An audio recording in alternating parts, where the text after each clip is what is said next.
दोस्तों इस वीडियो के अंदर हम शेल्टर फार्मा एसएमई आईपीओ के बारे में बात करेंगे और जानेंगे कि इस आईपीओ के अंदर आपको कितना लिस्टिंग गेन मिल सकता है और आपको इस आईपीओ के अंदर अप्लाई करना चाहिए या नहीं। चलिए शुरू करते हैं।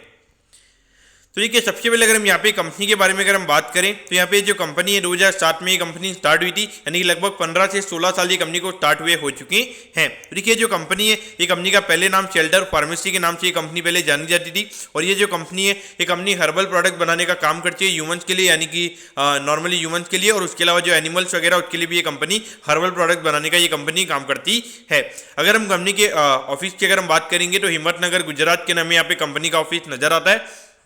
और उसके अलावा अगर हम यहाँ पे बात करेंगे कुछ कंपनी के प्रोडक्ट की अगर हम बात करेंगे, देखिए लेमोनेड बार्ली वाटर ये कंपनी बनाने का काम करती है। शेरोलेक्स हो गया, बाल दीपक हो गया, फिर ये स्टोनिल टैबलेट्स हो गए, फिर वेटेरिनरी हेल्थ केयर जो प्रोडक्ट्स होते हैं जैसे कि एग्रीकल पाउडर हो गया, लैक्टोकल जेल हो गया, फिर शेलोडेक्स अल्ट्रा ऑइंटमेंट जो होता है वो ये कंपनी बनाने का काम करती है। तो और अगर हम देखेंगे तो यहाँ पे जो हर्बल प्रोडक्ट्स आते हैं जो आजकल अब खास करके अगर हम देखेंगे जो भी ये जो नेटवर्किंग जो कंपनीज होती है, जो पूरा नेटवर्क वगैरह बना के जो कंपनी सेल करने का काम करती है वो मेरे ख्याल से मोस्टली हर्बल प्रोडक्ट्स ही बेचने का काम करती है। तो वैसे प्रोडक्ट्स ये कंपनी बनाने का काम करती है।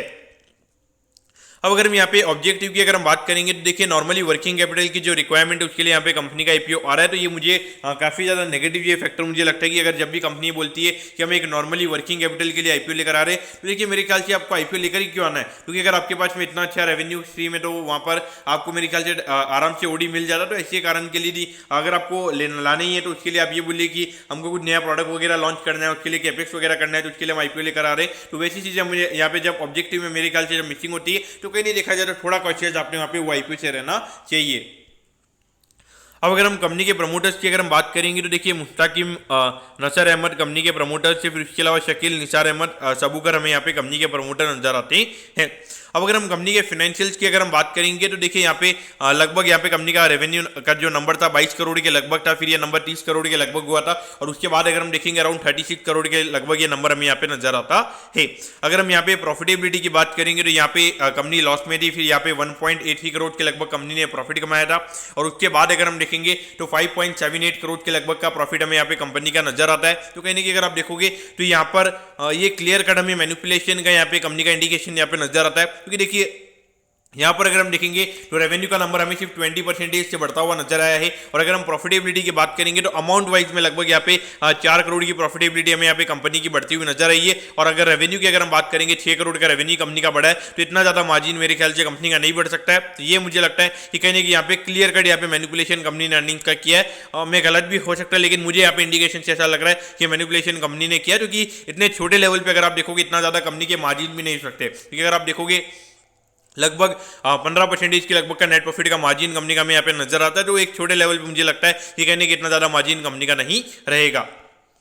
अब अगर हम आईपीओ के डिटेल्स के बारे में अगर हम बात करेंगे तो देखिए 10 तारीख को ये आईपीओ में ओपन होता हुआ नजर आएगा और 14 तारीख को ये आईपीओ में क्लोज होता हुआ नजर आएगा। यहाँ पे 42 रुपीज पर शेयर पे कंपनी शेयर दे रही है। 3000 शेयर्स का हमें यहाँ पे लॉट नजर आता है, यानी कि एक लॉट को अप्लाई करने के लिए यहाँ पे 1,26,000 रुपए आपको यहाँ पे लगने वाले हैं। अगर हम टोटल इश्यू साइज की अगर हम बात करेंगे तो 16 करोड़ 3 लाख रुपए का आईपीओ में यहाँ पे नजर आता है, यानी कि लगभग 50% के लगभग का मेरे ख्याल से यहाँ पे रिटेल कोटा, यानी कि ये मान के चलिए कि लगभग 8 करोड़ के लगभग का रिटेल कोटा में यहाँ पे कंपनी का नजर आएगा। उसके बाद में